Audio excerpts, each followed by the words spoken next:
नमस्कार, आपके साथ में रोहित कुमार। आप हैं न्यूज फॉर नेशन पर। आज महामुकाबला हो रहा है मोकामा और गोपालगंज में उपचुनाव की वोटिंग चल रही है। सुबह 7 बजे से जनता लाइन में है और शाम के 6 बजे तक ये वोटिंग होने वाली है। दोपहर के 1 बज चुके हैं और 1 बजने के साथ ही मोकामा और गोपालगंज में जो पोलिंग परसेंटेज है वो किस ओर इशारा कर रहा है, क्या कुछ चल रहा है मोकामा और गोपालगंज में। तो गोपालगंज में वोटिंग की रफ्तार थोड़ी सुस्त हो गई है। मोकामा अभी भी लीड ले रहा है, 34% से ज़्यादा वोटिंग हो चुकी है दोपहर 1 बजे तक में। मोकामा में इस बार आरजेडी वर्सेस बीजेपी की लड़ाई है। बीजेपी कमल खिलाना चाहती है मोकामा में, तो मोकामा में अनंत सिंह अपना गढ़ बचाना चाहते हैं, लिहाजा नीलम देवी का जीतना वहाँ से ज़रूरी है। कौन जीतेगा, कौन बाजी मार ले जाएगा, क्योंकि मोकामा पर सबकी नज़रें थीं।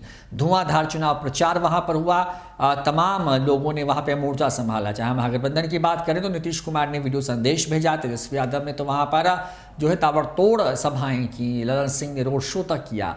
दूसरी तरफ बीजेपी के भी कई बड़े नेता एक साथ वहाँ पर कैंप करते हुए नजर आए। और इस बार चिराग पासवान को भी आखिरी वक्त में बीजेपी ने उतारा। ऐसे में मोकामा में कौन बाजी मारेगा, इस पर क्या जनता का मूड है, ये आपको हम बताएंगे। लेकिन आगे बताते हैं कि गोपालगंज की बात करें तो गोपालगंज में भी आरजेडी बनाम बीजेपी की लड़ाई है। वहाँ पर पूरा महागठबंधन एक साथ आरजेडी प्रत्याशी को जिताने के लिए जो है रेस में है। तो दूसरी तरफ बड़ी खबर ये कि बीजेपी वहाँ से जो है अपनी जो पैतृक सीट है उसको बचाने की कोशिश में है। बता दें आपको कि मोकामा और गोपालगंज की अगर बात करें तो यहाँ पर कुल वोट अब तक पड़े हैं दोपहर के 1 बजे तक प्रतिशत में। तो गोपालगंज में 29.90% वोट पड़े हैं, लगभग 30% आप इसको मान के चल सकते हैं।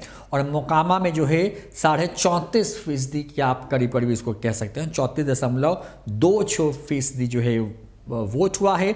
दोनों को जोड़ दें तो वहाँ पर जो कुल वोटिंग है वो 31.90% हुआ, यानी करीब 32% वोट हो चुका है। उपचुनाव में जीतता कौन है, क्योंकि इस उपचुनाव में बीजेपी ये दिखाने की कोशिश कर रही है कि नीतीश कुमार के जाने के बाद उनकी सेहत पर कोई फर्क नहीं पड़ता। अगर बीजेपी इन दोनों सीटों पर चुनाव जीतती है तो बीजेपी इस मैसेज को दे पाने में कामयाब होगी। और दूसरी तरफ तेजस्वी यादव अगर इन चुनावों में जीतते हैं तो तेजस्वी यादव इस बात को साबित कर पाएंगे कि वही जो हैं सबसे बड़े चेहरा भी हैं और नेता भी हैं। सबसे बड़ी पार्टी तो आरजेडी पहले से ही है, लेकिन अगर इन चुनावों में आरजेडी की जीत होती है तो उसका ग्राफ और बढ़ जाएगा।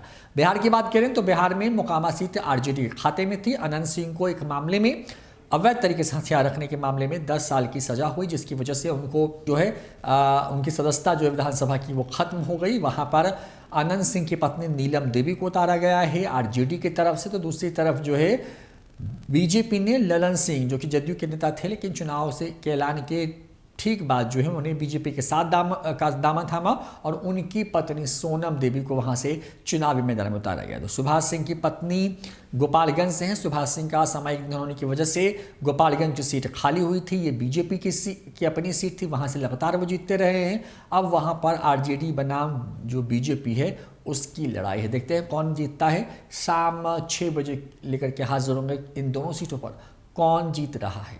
फिलहाल इतना ही, नमस्कार।